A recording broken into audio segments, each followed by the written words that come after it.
2006 450, pretty unique bike, but I wish it was a full factory bike.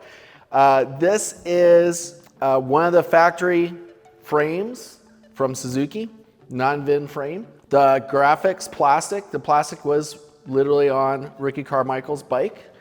So that's pretty cool. Even the front number plate, these are like wicked hard to get. So pretty cool that we have that as well. And even if you look underneath the fenders and everything, you can see all the rub marks and everything from Ricky when he raced it.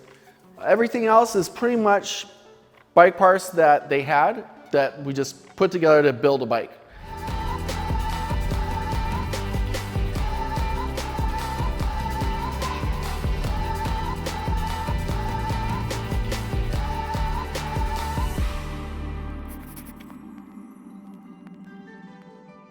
Nothing too crazy for this. The frame's pretty unique, which is special. The plastic is, since this was plastic that Ricky raced with. But other than that, pretty much stock. So I think this was one of their factory parts. This is pretty cool that they've added. I don't know if they had that in 2006 as a standard part, but that's it. I think even the exhaust is just a Yosh exhaust that you could buy. So that's it, guys. So nothing crazy special. We thought since we had some unique parts and stuff from that year that at least we'd build a bike for the parts to showcase it. I do have an extra exhaust. We have another set of extra wheels for these. They do still have triple trees. They don't have the forks anymore. These RG3s, I don't think are ones that they even used that year. These are just stock forks, I believe. Engine stock. So that's it. Massimo, anything you want to touch on for this? What tires is this guy running? Do you know? Well, they ran Bridgestones, and I believe these are Bridgestones, but I don't think these are factory ones. But these are old tires, so I could be mistaken. They might be one of their factory tires back in the day. That's a good question. Do motocross tires, like older cars, when the tires are sitting on them for a while, for 10, 15 years in the garage, they dry rot? Do motocross tires have that issue too, or are they still all that? Okay.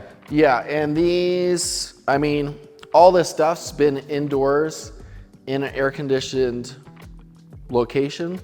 So all the, I mean, the bike looks like new, except for the plastic because it's been raced on.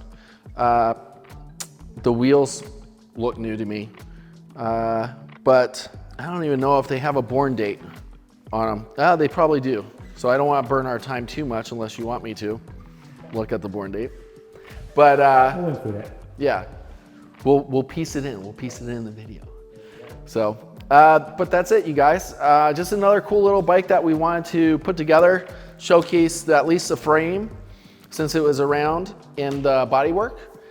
And yeah, that's it. Subscribe. We got some more cool bikes coming up.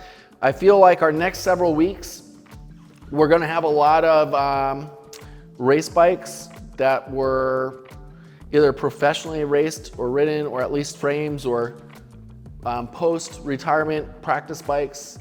Like we have, I think last week we posted Ricky Carmichael's practice bike post-retirement, his RM-Z 450, so that's pretty cool. And he actually has a lot of videos of him riding that exact bike in some of his videos. In his, I think that was his Florida home, I think. Florida or Georgia home, something like that, I forget. But he has pretty badass area or track. I think he still owns that property, or he might have sold it, but I don't know, it's hard to keep up with all these guys with their racetracks.